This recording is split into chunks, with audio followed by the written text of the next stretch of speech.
बिस्मिल्लाहिर्रहमानिर्रहीम, अस्सलाम वालेकुम। कैसे हैं आप लोग देख रहे हैं मेरा YouTube channel SR trading club. आज का हमारा टॉपिक है गोल्ड के डेली एनालिसिस। तो इंशाल्लाह गोल्ड के कंप्लीट एनालिसिस करेंगे। जैसा कि आप लोगों को पता है कि गोल्ड की प्राइसेस ने जब से ओपनिंग की है, स्पेशली आज के डेट के हवाले से बात करें तो आप लोगों को एक रेंज बाउंड सिचुएशन देखने को मिल रही है कि मतलब मार्केट जो है वो 10 से 15 डॉलर के अंदर अंदर ही मार्केट जो है वो अभी तक जो है वो मूव कर रहा है। अब इस रेंज को आप लोगों ने किस तरीके से ट्रेड करना है, और स्पेशली आज मंडे है और मंडे वाले दिन आप लोगों को पता है कि मार्केट काफ़ी ज़्यादा मार्केट के अंदर जो है वो मूवमेंट आती है। अब ये मूवमेंट किस टाइम के ऊपर आ सकती है उसके ऊपर भी बात करेंगे, और किस लेवल को आपने किस टाइम के ऊपर ट्रेड करना है उसको भी इंशाल्लाह कंप्लीट जो है वो आज हम देखेंगे कि कब किस टाइम के ऊपर हमें कौन सी ट्रेड करनी है, बाय कहाँ से करना है, सेल कहाँ से करना है। तो ये एक कंप्लीट एनालिसिस करेंगे। देर नहीं करते हैं, सबसे पहले देख लेते हैं आज की फंडामेंटल न्यूज़। और अगर मैं फंडामेंटल न्यूज़ के हवाले से बात करूं तो आज हमारे पास कोई भी इतनी कोई ख़ास इंपॉर्टेंट फंडामेंटल इवेंट नहीं है,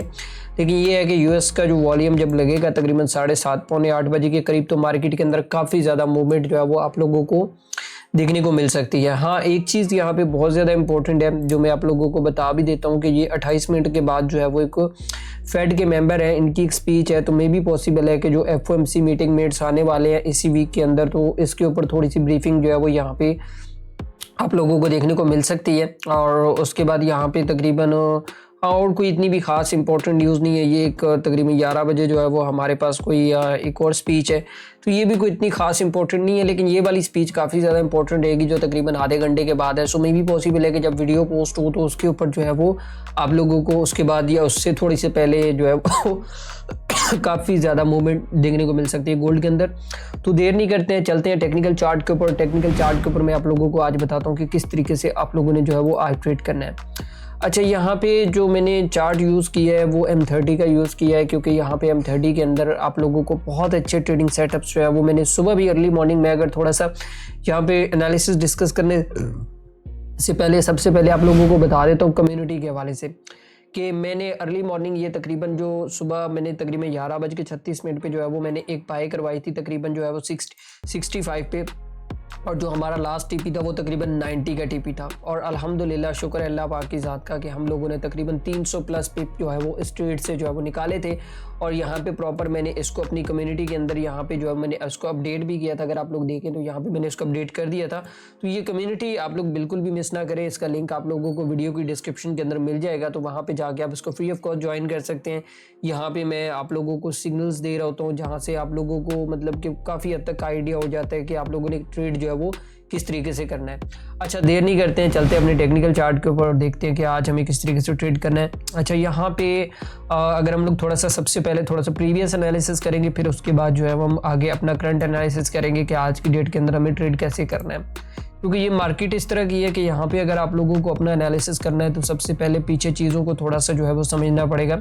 तो यहाँ पे अगर हम लोग देखें यहाँ पे इस एरिया के अंदर, तो यहाँ पे प्राइसेस ने जो है वो एक अच्छी खासी जो है वो रेंज की, और रेंज के बाद यहाँ पे प्राइसेस ने ब्रेकआउट किया, और ब्रेकआउट के बाद अगर आप लोग देखें तो प्राइसेस ने यहाँ पे ये इस एरिया के अंदर एक डबल टॉप बनाया, और डबल टॉप के बाद फिर दोबारा प्राइसेस नीचे आई, और यहाँ पे जो है वो इस लेवल को इसने वेरीफाई किया। और वेरीफाई करने के बाद अगर आप लोग देखें तो ये मौजूदा हाई तक, जो प्रीवियस इसका जो हाई था ये यहाँ तक नहीं गया, बल्कि यहाँ पे इसने ये वाला जो एक प्रीवियस हाई था उसको टेस्ट किया, और उसको टेस्ट करने के बाद मार्केट ने ये फ्राइडे वाले दिन जो मूव हुआ था, तो फ्राइडे और ये प्रीवियस थर्सडे वाले दिन जो मूव हुआ था, उसके बाद मार्केट यहाँ पे आके आपकी क्लोज हो गई। अब यहाँ पे एक चीज़ आप लोगों ने समझनी है कि दो ऐसे इंपॉर्टेंट लेवल है। एक तो ये वाला प्रीवियस जो हमारे पास सपोर्ट लेवल है, ये भी काफ़ी ज़्यादा इंपॉर्टेंट है कि प्राइस अगर आप लोग देखें तो आज की डेट के अंदर प्राइस ने जो है वो यहाँ पे इस एरिया के अंदर जो रेंज स्टार्ट की, और यहाँ से मैंने इस एरिया से जब सुबह यहाँ पे टेस्ट हुआ तो मैंने यहाँ पे बाय करवाया था, और यहाँ तक हम लोगों ने इसमें से प्रॉफिट लिया था। और अल्हम्दुलिल्लाह के शुक्र है अल्लाह पाक की ज़ात का कि एक ट्रेड के अंदर हमारा जो है एक दिन का टीपी जो है वो हिट हो गया था, मतलब हमारा टारगेट जो है वो एक ही ट्रेड से निकल गया था। अभी स्पेशली अगर करंट सिचुएशन के हवाले से बात करें तो ये दो इंपॉर्टेंट लेवल है। एक ये हमारे पास 4050 का लेवल है, ये भी काफ़ी ज़्यादा इंपॉर्टेंट है, और दूसरा जो हमारे पास 4100 का लेवल है, तो ये भी काफ़ी ज़्यादा इंपॉर्टेंट है। अब ट्रेड कैसे करना है, बिल्कुल सिंपल सा एनालिसिस है यार, इसमें कुछ भी जो है वो कोई रॉकेट साइंस नहीं है। यहाँ पे अगर हम बात करें ना, यहाँ पे ये वाला जोन एक ये वाला 4050 का जोन है और दूसरा जो जोन हमारे पास निकल के आ रहा है वो हमारे पास तकरीबन ये 4100 का जोन है। अब सिंपल है कि अगर गोल्ड की प्राइसेस यहाँ पे थोड़ा नीचे आती है और नीचे आने के बाद यहाँ पे 50 के लेवल के ऊपर आपको कोई एविडेंस मिलता है और तो यहाँ से जो है वो आप बाय कर सकते हो। अब बाय यहाँ से अगर हम लोग करेंगे तो इसका एसएल जो हमारा बनेगा वो थोड़ा सा बड़ा बन सकता है, क्योंकि यहाँ पे ये प्रीवियस जो लो है ना ये हमारे पास थोड़ी सी है, बड़ी है, लेकिन यहाँ से ये है कि हमारे पास जो टीपी है वो भी अच्छा खासा है। यहाँ पे अगर हम देखें ना तो यहाँ पे अगर हम लोग इस एरिया से बाय कर रहे हैं तो हमारा जो पहला टीपी रहेगा वो हमारे पास रेजिस्टेंस एरिया रहेगा, और दूसरा जो है वो जब उसका ब्रेकआउट होगा तो उसका जो नेक्स्ट लेवल है, जैसे हमारे पास ये वाला जो लेवल है तकरीबन जिसका ब्रेकआउट हुआ अभी तक टेस्ट नहीं हुआ है, तो 41-45 का जो लेवल है सो मे भी पॉसिबल है कि अगर ये वाला रेजिस्टेंस एरिया ब्रेकआउट होता है 4100 वाला तो प्राइसेस जो है वो मजीद 41-45 या 41-50 तक भी जो है वो आप लोगों को देखने को मिल सकती हैं।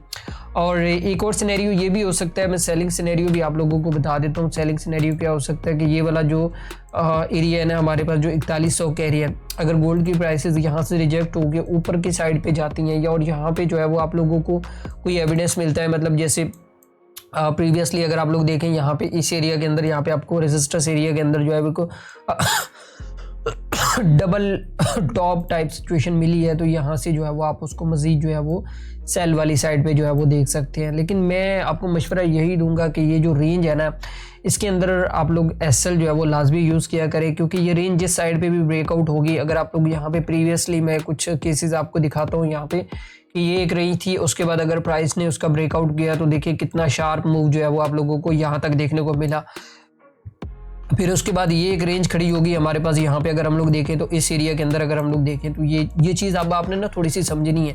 कि यहाँ पे अगर आप देखें प्राइसेस ने जो है वो एक अच्छा खासा रेंज किया और रेंज करने के बाद प्राइस ने यहाँ पे ब्रेकआउट किया तो एक शार्प मूव किया। सो मे बी पॉसिबल है कि अगर प्राइसेस यहाँ पे या तो इस सपोर्ट लेवल को ब्रेकआउट करती हैं तो बहुत शार्प मूव दे सकती हैं, या फिर अपने रेजिस्टेंस एरिया को ब्रेकआउट करती हैं तो फिर भी बहुत शार्प मूव दे सकती हैं। तो ये चीज़ अपने दिमाग में रखनी है कि एसएल दोनों साइड्स पे आप लोगों ने लाजमी यूज़ करना है, चाहे आप बाय कर रहे हैं चाहे आप सेल कर रहे हैं तो उसके ऊपर आपका एसएल लाजमी होना चाहिए। तो बाकी मेरे ख्याल में आज का टेक्निकल ट्रेड सेटअप आप लोगों को समझ आ गया होगा किस तरीके से आप लोगों ने ट्रेड करना है। तो हम लोग लास्ट में मैं आप लोगों को एक चीज़ बताता हूँ कि हम लोग गलती कहाँ पे करते हैं। देखेंगे जब गोल्ड की प्राइस रेंज कर रही होती है, फॉर एग्जांपल एक छोटी सी बात है मैं यहाँ पे आप लोगों को बताता हूँ, जहाँ पे अभी प्राइस खड़ी है अगर आप लोग देखें तो ये एक मिड का एरिया है। अब हम लोग क्या करते हैं कि हम लोग ट्रेड्स को जब अपना चार्ट ओपन करते हैं ना तो चार्ट ओपन करने के बाद हम कहते हैं कि भाई नहीं हम लोग तो अब हम लोगों ने अपना चार्ट ओपन कर लिया, अब हम लोगों ने ट्रेड करनी ही करनी है, ठीक है, बाय करेंगे सेल करेंगे जो भी करेंगे अपने माइंडसेट के हिसाब से करेंगे। लेकिन जो चीज़ें टेक्निकली होती हैं मार्केट के अंदर या जो चीज़ें टेक्निकली मतलब हमें बता रही होती है कि कहाँ से बाय करना है कहाँ से सेल करना है, तो उस टाइम के ऊपर हम अपने उस इमोशन के चक्कर के अंदर जो है वो उस ट्रेड सेटअप को जो है वो इग्नोर कर देते हैं। अब कैसे, जैसे फॉर एग्जांपल मुझे पता है कि यार मुझे यहाँ पे जो है वो एक बाइंग पोजीशन दिखती है, यहाँ पे हमारे पास एक सेलिंग पोजीशन जो है वो हमारे पास एक दिख रही है। अब यहाँ पे मिड के अंदर मेरी ट्रेड बनती ही नहीं है। अगर मैं बनूंगा तो एक सिंपल सी बात है कि यार अगर मैं यहाँ पे ट्रेड कर रहा हूँ तो मेरा एसएल किधर है, टेक्निकल पॉइंट के हिसाब से तो मेरा एसएल यहाँ पे कहीं पे भी एडजस्ट ही नहीं होगा। मतलब मैं 300-400 पिप का तो एसएल नहीं ले सकता ना, 100 पिप की टीपी के लिए 300-400 पिप का कैसे एसएल ले, ये थोड़ा सा कॉमन सेंस होता है, मनी मैनेजमेंट भी कुछ चीज़ होती है, ठीक है। तो ये चीज़ आप लोगों ने अपने दिमाग में रखनी है कि ट्रेडिंग सेटअप बहुत इंपॉर्टेंट होता है, ट्रेडिंग प्लान बहुत इंपॉर्टेंट होता है, क्योंकि जब तक हम अपने ट्रेडिंग प्लान को फॉलो नहीं करेंगे तब तक कभी भी जो है वो हम लोग कामयाब नहीं हो सकते। ये चीज़ आप दिमाग में बिठा लें। दूसरी चीज़ है हमारे पास लर्निंग, ठीक है, कि जब तक आप इसके ऊपर लर्निंग नहीं लेंगे तब तक आपको नहीं पता चलेगा कि आपके पास राइट सपोर्ट क्या है, राइट रेजिस्टेंस क्या है, कौन से लेवल्स को आप लोगों ने ट्रेड करना है या कौन सा लेवल कितनी दफ़ा ट्रेड हो चुका है, अब इसका ब्रेकआउट होगा नहीं होगा। तो वो चीज़ें आपको सिर्फ लर्निंग ही बता सकती हैं। ये आज के जो सिग्नल्स प्रोवाइडर हैं या जो भी मतलब यहाँ पे लोग जो कर रहे हैं आजकल, आप लोगों को पता है, बेहतर पता है, मेरे से तो बेहतर ही पता है, ठीक है, क्योंकि मैं इन चीज़ों के ऊपर इतना खास नोटिस नहीं करता हूँ, मुझे अपनी ट्रेडिंग से ही टाइम नहीं मिलता है, तो मैं इन लोगों को क्या नोटिस करूँ, सीधी सी बात है। तो बात करने का मकसद ये है कि जब तक आप खुद सीखेंगे नहीं ना तब तक आपको इसके अंदर वो अकल नहीं आने वाली है। तो बाकी मेरे ख्याल में आप लोगों को समझ आ गया होगा आप लोगों ने कैसे बाय करना है, कैसे सेल करना है, कौन सा लेवल आपने किस पॉइंट के लिए यूज़ करना है। तो आप इसको पेंडिंग्स भी यूज़ कर सकते हैं बट एसएल के साथ, ठीक है। तो बाकी इंशाल्लाह दुआ में याद रखिएगा, मिलते हैं नेक्स्ट वीडियो के अंदर।